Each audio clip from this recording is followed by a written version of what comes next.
Olá, a aula de hoje é sobre a logística do futuro. Iniciaremos o assunto falando sobre a logística e o meio ambiente. A competição nesta era de globalização é impulsionada por alguns fatores que criam diferenciais competitivos e tem se mostrado a cada dia mais acirrada. Neste ambiente, as cadeias logísticas se apresentam como fator de sucesso para a criação de vantagens competitivas sustentáveis. Os critérios competitivos que o mercado exige são custo, qualidade, velocidade, flexibilidade e confiabilidade em todos os processos. O clássico conflito entre custos e qualidade já se apresenta como um desafio menor frente às exigências por rapidez no atendimento de modo flexível frente às instabilidades dos mercados. Outro aspecto da flexibilidade é a oferta de produtos e serviços constantemente inovados. E, por fim, vejamos que a confiabilidade deve englobar os demais critérios competitivos, garantindo sua adequação aos padrões do mercado global. A busca pela excelência operacional e a existência de muitas empresas de classe mundial, aquelas que possuem níveis elevados para todos os critérios competitivos, tem alterado o cenário competitivo. As novas exigências do mercado contemplam a percepção do fator humano e ambiental como uma obrigatoriedade para a competição. Neste panorama, as questões ambientais passaram a ser tratadas como mais um fator de diferenciação competitiva. Vamos ouvir esta narração, onde se define o conceito de sustentabilidade. Sustentabilidade define-se como um conceito sistêmico, relacionado com a continuidade dos aspectos econômicos, sociais, culturais e ambientais da sociedade humana. Propõe-se a ser um meio de configurar as atividades humanas de tal forma que o meio social, os seus membros e as suas economias possam preencher as suas necessidades e, ao mesmo tempo, preservar a biodiversidade e os ecossistemas naturais, planejando e agindo de forma a atingir proeficiência na manutenção desses ideais. A sustentabilidade deve envolver todas as atividades do ser humano para a sua sobrevivência hoje e no futuro, com a criação de relações socialmente e ambientalmente corretas com o mundo. O conceito de sustentabilidade evolui a cada dia por sua importante conexão com o meio ambiente, que já vem por demais desgastado em virtude de iniciativas empresariais destrutivas do início do século XX. Uma das forças que impulsiona a globalização é a abertura dos mercados, que traz consigo o crescimento da demanda internacional e uma grande semelhança de hábitos de consumo, que, por sua vez, exigem custos reduzidos e serviços superiores na concorrência. O impacto da globalização na logística empresarial determina a necessidade de que as organizações se arranjem em cadeias integradas de produção e distribuição cada vez mais complexas e sofisticadas, em tecnologias, competências e habilidades estratégicas. O meio ambiente e as regulamentações mais rigorosas para fabricantes e distribuidores estão presentes em todos os processos logísticos e a dimensão sustentabilidade se tornou obrigatória nos negócios.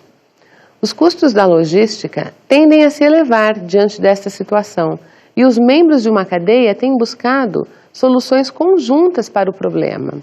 A logística reversa tem sido uma prática bastante difundida e, embora seus benefícios financeiros ainda sejam tênues, as crescentes exigências em relação ao meio ambiente devem definir, em um futuro próximo, quais competidores permanecem no meio empresarial. Os processos limpos de produção e distribuição estão sendo mais e mais exigidos como condição de competitividade global. Evolução histórica do conceito de sustentabilidade. Desde 1972, discute-se o conceito de sustentabilidade que ainda está em desenvolvimento, em virtude dos pobres resultados alcançados perante as iniciativas relacionadas à proteção ambiental a nível mundial. Em 1990, o IPCC, Painel Intergovernamental sobre Mudanças Climáticas, divulgou a necessidade de estabilização das emissões de dióxido de carbono para controle dos impactos do efeito estufa no ambiente. A ECO 92 foi uma iniciativa mundial para discussão e determinação de ações voltadas à proteção ambiental. Vamos ouvir um pouco mais a respeito da ECO 92. ECO 92 é o nome pela qual é mais conhecida a Conferência das Nações Unidas para o Meio Ambiente e o Desenvolvimento, CENUMAD, realizada entre 3 e 14 de junho de 1992, no Rio de Janeiro. O seu objetivo principal foi buscar meios de conciliar o desenvolvimento socioeconômico com a conservação e proteção dos ecossistemas da Terra. Nesta conferência foram determinadas metas de manutenção dos níveis de emissão de gases estufas para os países participantes como meio de contenção dos avanços do desgaste ambiental. Em 1997 foi redigido o polêmico Protocolo de Quioto, que demorou 7 anos para ser assinado pelos países desenvolvidos. O processo de revisão, aprovação e assinaturas terminou somente em 2004.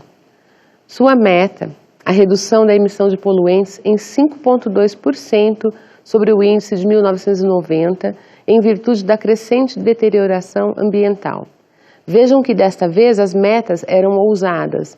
Não bastava apenas a manutenção dos níveis de emissão. Agora a meta é de redução. Na ECO 2002 foram avaliados os resultados do plano de ações da ECO 92. Neste intervalo de 10 anos, os avanços foram muito pouco significativos. Embora os resultados não sejam animadores, a sustentabilidade tem estado presente no meio empresarial e o tripé do economicamente viável, socialmente justo e ecologicamente correto tem norteado as atividades econômicas ao redor do mundo. A figura que vemos retrata o tripé da sustentabilidade: pessoas, planeta e lucro, e suas conexões. A interligação de ações dos 3 elementos do tripé pessoas, planeta e lucro promove a viabilidade dos resultados financeiros necessários para a permanência de uma organização no mercado, considerando a necessidade de equilíbrio com o planeta e sua sobrevivência, tanto quanto a criação de condições de sobrevivência justas para todas as pessoas que por si são a razão de ser de qualquer empreendimento. A viabilidade financeira que gera a sobrevivência das empresas deve ser baseada nas necessidades de sobrevivência do planeta, nossa fonte de vida acima de qualquer outro elemento. A exploração irracional do planeta pode levar ao esgotamento de recursos e hoje existe consciência no meio empresarial sobre a obrigatoriedade de sustentação de condições de vida e sobrevida das pessoas e do planeta. É fato que o cuidado com o planeta e com as pessoas requer investimentos, mas a tendência é que estes investimentos sejam revertidos no futuro em benefícios às organizações que pensam numa situação de colapso ambiental, que pode culminar com a impossibilidade de manutenção da produção de bens por falta de recursos naturais. Organizações sem consciência tendem a desaparecer por falta de credibilidade no mercado. A ciência e a tecnologia podem contribuir muito no desenvolvimento de soluções, mas o consumo correto, tanto por parte dos agentes de transformação de recursos naturais, como por parte do consumidor final, deve ser reforçado. O amadurecimento do consumo ecologicamente correto é tarefa que deve ser empreendida pelo meio empresarial junto aos consumidores, tanto na criação e desenvolvimento de produtos, quanto na orientação sobre o uso e consumo. Vantagem competitiva e sustentabilidade. O desenvolvimento econômico do século XX, em especial nos anos 50 e 60, trouxe a proliferação industrial e a expansão econômica. Porém, a passividade em relação ao meio ambiente acarretou uma herança amarga de intensa destruição ambiental. Somente nos anos 70, com a criação de legislações ambientais, surgiram as tecnologias para filtrar resíduos. Embora úteis, sua aplicação até então se apresentava duvidosa, pois ainda restava o problema do descarte dos resíduos filtrados. Os anos 80 trouxeram algumas inovações nos modelos de gestão dos negócios e um ponto de vista diferente sobre o meio ambiente. Este período foi conhecido como Era da Qualidade. A Era da Qualidade, anos 80, trouxe o cliente como ponto central das atividades empresariais. Sendo assim, A consolidação da voz do cliente nos processos competitivos, associado aos apelos ecológicos mundiais, possibilitou que as preocupações ambientais fossem definitivamente incorporadas nos negócios. A partir da década de 80, as questões ambientais passaram a incorporar as preocupações organizacionais. Na década de 90, a gestão ambiental se consolida como uma área de conhecimento e passa a ser incorporada no pensamento administrativo.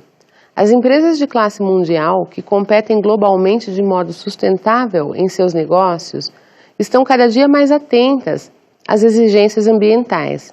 O conceito de sustentabilidade deixou de ser visto pura e simplesmente como capacidade e habilidade de obtenção de retornos financeiros no presente e no futuro, passando a incluir a capacidade de criar condições de sobrevivência dos negócios no planeta que habitamos. Existe o entendimento que os recursos naturais não são eternos, pois até mesmo os recursos renováveis estão entrando em colapso. O clássico exemplo é o ar, considerado renovável, que em virtude do efeito estufa e da constante redução de áreas verdes, se apresenta numa situação muito crítica nos seus níveis de renovação. Além dos resíduos produtivos, é muito preocupante o aumento de resíduos de descarte, sejam embalagens ou produtos que têm sua utilidade exaurida pela própria vida útil ou pela crescente entrada de produtos substitutos. Os ciclos de vida dos produtos da era global são cada vez mais curtos, em virtude da vertiginosa inovação tecnológica. O consumismo e o desejo de ter são marcantes na sociedade. As necessidades do ser humano assumem proporções desiguais frente ao que é realmente básico e necessário. O carro novo, o último modelo do celular, a televisão de última geração são muitas vezes adquiridos apenas por status e os modelos antigos são descartados como se fossem apenas mais um bem de consumo perecível. A preocupação com essa tendência está presente na logística empresarial e muitos projetos já se encontram em curso para gerenciar melhor esta situação. A logística reversa. A logística reversa é uma área de especialização do conhecimento que se fortaleceu nos últimos anos, ganhando destaque na gestão empresarial. Tem sido implementada em diversos segmentos de negócios e apresenta casos de sucesso e inúmeras iniciativas para a solução da destinação de resíduos e descartes. A logística reversa contempla a decisão sobre como gerenciar os descartes e resíduos internos de uma organização e também os descartes e resíduos provenientes dos seus fluxos de distribuição de mercadorias. Outra decisão da logística reversa é quanto à gestão dos fluxos de retorno de uma empresa, que podem se apresentar na forma de produtos associados ao pós-venda, por exemplo, embalagens e devoluções. Envolve ainda a gestão dos fluxos do pós-consumo e seus descartes de embalagens e produtos propriamente ditos ao fim de sua vida útil. A gestão da logística reversa é muito similar à da logística empresarial em si e utiliza modelos semelhantes para integração e comunicação para a gestão das atividades na cadeia, uma vez que envolve não apenas os esforços de uma organização isolada, como dos demais envolvidos, a saber, fornecedores, clientes e consumidores. As atividades de separação e seleção de resíduos e descartes, de transporte e de destinação dos itens do fluxo reverso são as preocupações centrais da logística reversa. A otimização dos custos envolvidos nestas atividades segue a lógica da consolidação de cargas da distribuição física de produtos. A otimização de custos deve ser focada nas operações de coleta de resíduos e descartes e sua correta destinação. A logística reversa pode ser entendida como o elo que faltava nos intensos fluxos de materiais e informações da logística moderna. Encerrando o ciclo logístico de materiais e informações, desde a fonte de produção até o consumidor final, a logística reversa é a peça-chave no fluxo reverso da cadeia de suprimentos. A logística reversa, este elo que faltava, une e conclui todos os processos relacionados ao abastecimento de necessidades e à criação de vantagens competitivas nos mercados de modo sustentável.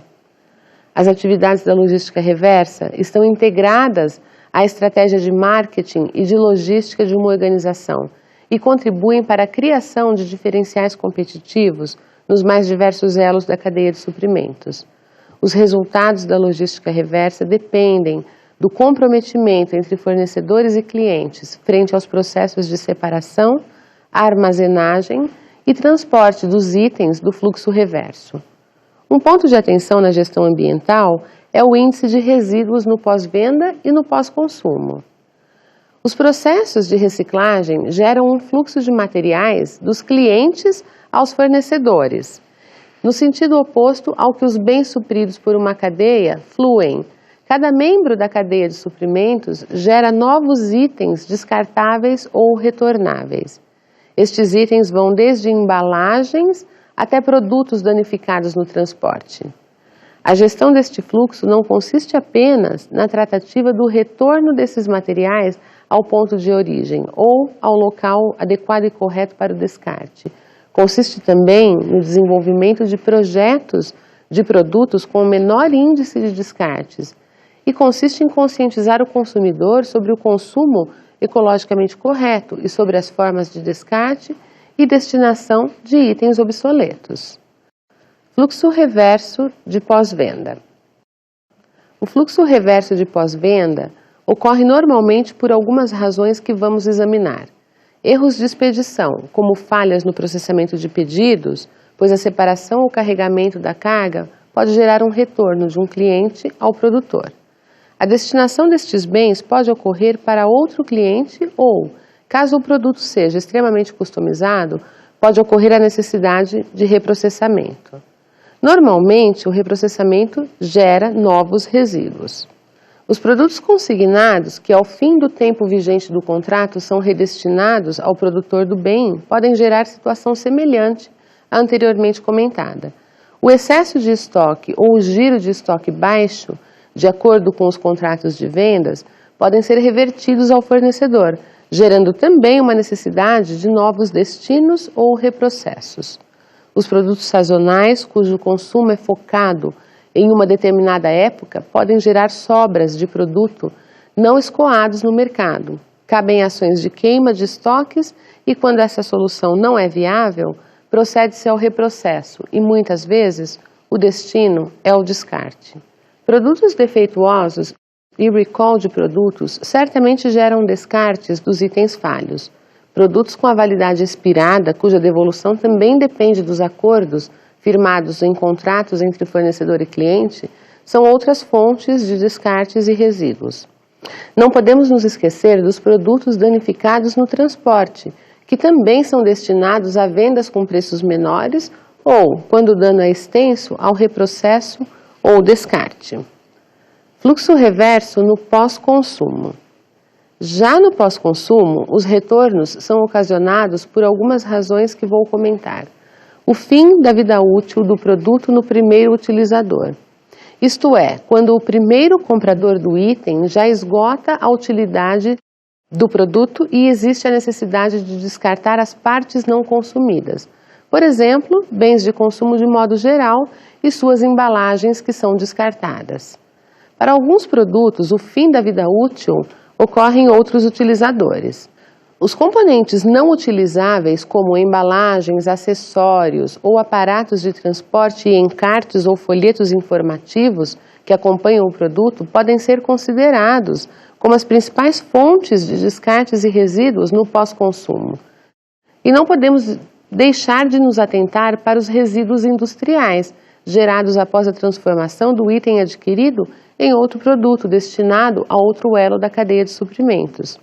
Estes são de várias naturezas. Um exemplo são resíduos de produtos químicos, que não possuem mais aplicação industrial e são destinados a aterros ou outras áreas preparadas para este tipo de descarte. Apenas para reforçar e listar alguns itens, verificamos que a destinação tanto dos itens pós-venda como dos itens pós-consumo costuma ser retorno ao mercado primário que reprocessa e reinsere o material no ciclo produtivo, que é a opção mais interessante em custos, conserto do item danificado e, quando possível, reinserção nos canais de distribuição, Remanufatura no elo produtor para nova destinação ao mercado consumidor. Destino ao mercado secundário, quando o material não apresenta características que atendam às exigências do mercado primário, doações para o terceiro setor, desmanche ou desmontagem e posterior reaproveitamento de partes ou destinação aos mercados secundários, e disposição final, quando o material não pode mais retornar ao ciclo produtivo. Um exemplo de disposição final é o envio a aterros sanitários. O fluxo reverso, que alimenta processos produtivos primários, traz vantagens financeiras diante da redução de compras, desde que os custos de transporte sejam compensados e otimizados com grandes volumes e o valor agregado do material justifique tal operação. Caso isto não ocorra, o passo seguinte é na direção do mercado secundário.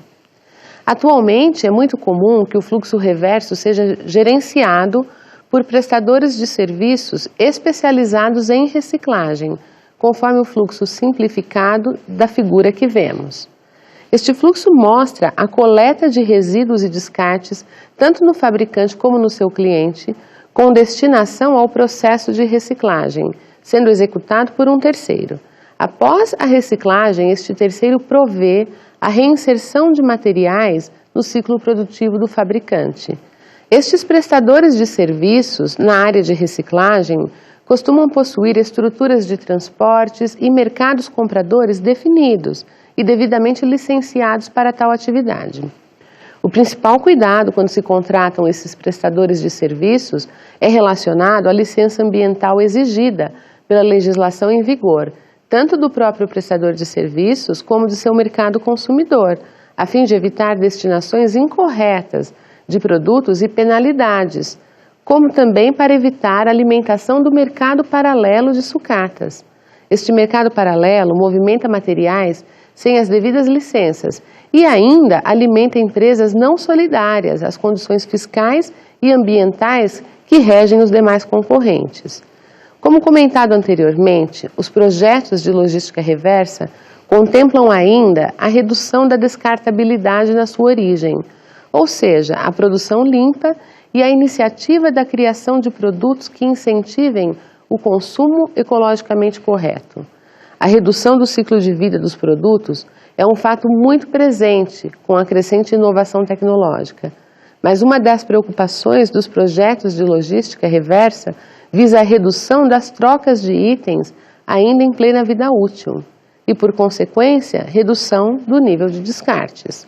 Esta situação é muito comum com os eletroeletrônicos, cujo incentivo à aquisição de novos produtos e índice de obsolescência em virtude de novas tecnologias é elevadíssimo. Vamos acompanhar o texto a seguir.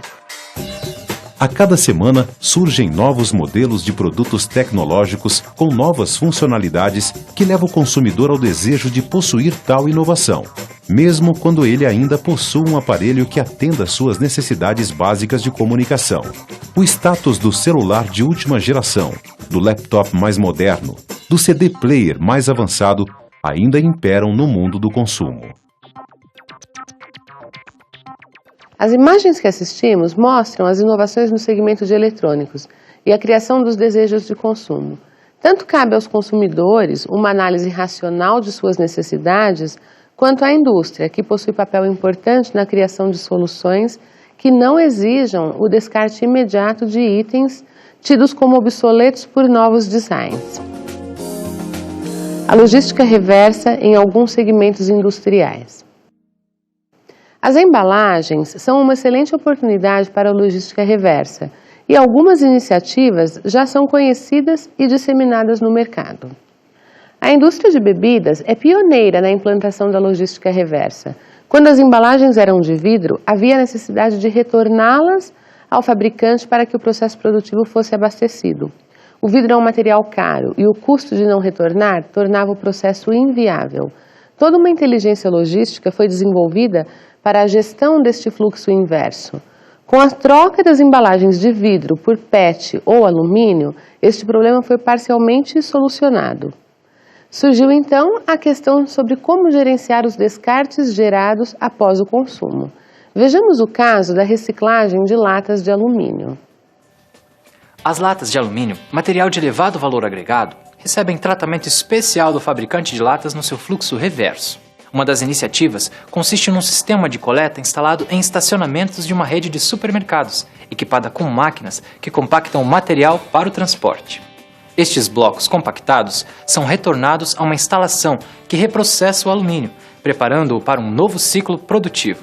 A inserção ocorre diretamente nas linhas de produção das latas na forma de matéria-prima.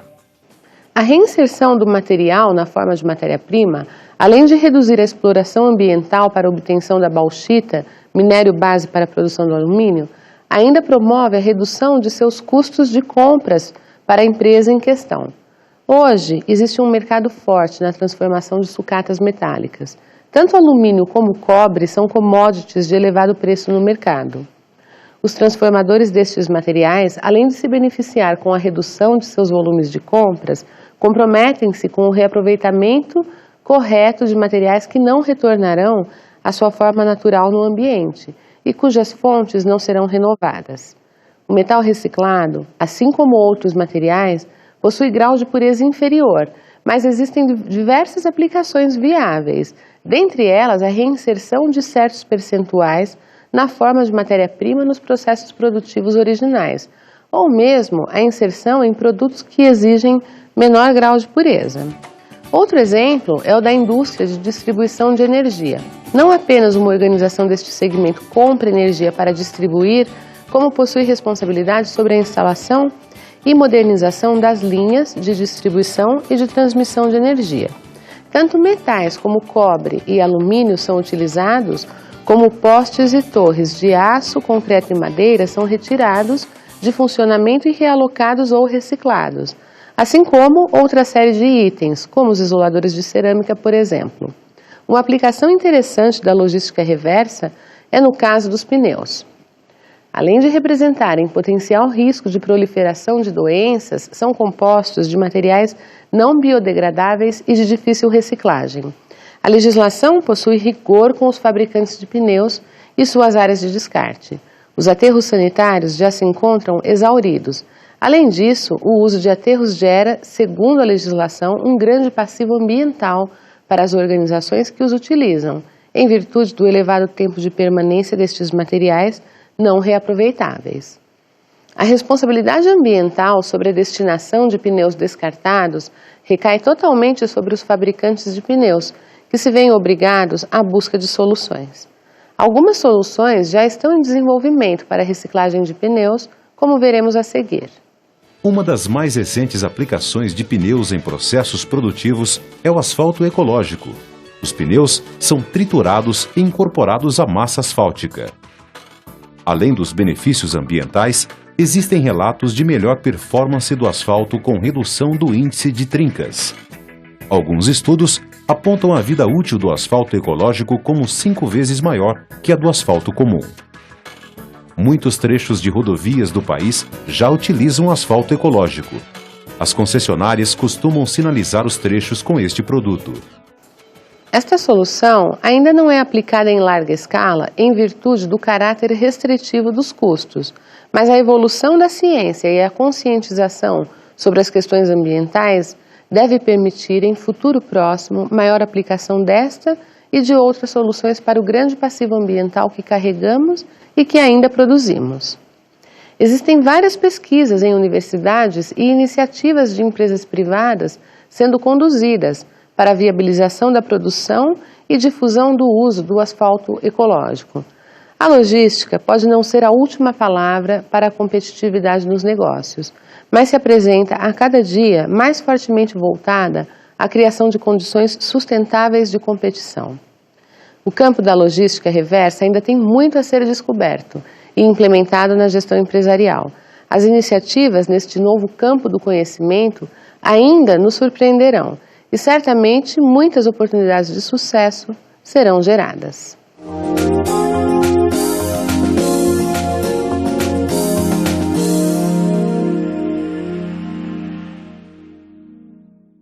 As minhas dicas de estudos de hoje são o artigo Logística Reversa, o comprometimento da logística com a sustentabilidade ambiental, de Mauro Roberto Schluter, disponível no site www.ibralog.org.br, onde o autor comenta as fases do planejamento e as fases do projeto da logística reversa. Outro artigo intitulado Logística Reversa, de Felipe Trigueiro, disponível no site www.guiadelogistica.com.br, traz uma breve definição do conceito de logística reversa. E o último artigo seria o artigo Logística Reversa no Brasil Pós-Consumo, Tendências e Oportunidades, de Maricê Balducci, disponível no site www.webartigos.com, que apresenta dados e fatos relacionados à logística reversa no Brasil. E, por fim, o livro Logística Reversa, Meio Ambiente e Competitividade, a cadeia de suprimentos como caminho para a lucratividade, de Paulo Roberto Leite, da editora Macron Books. Este é o primeiro autor brasileiro a escrever sobre a logística reversa. Bons estudos!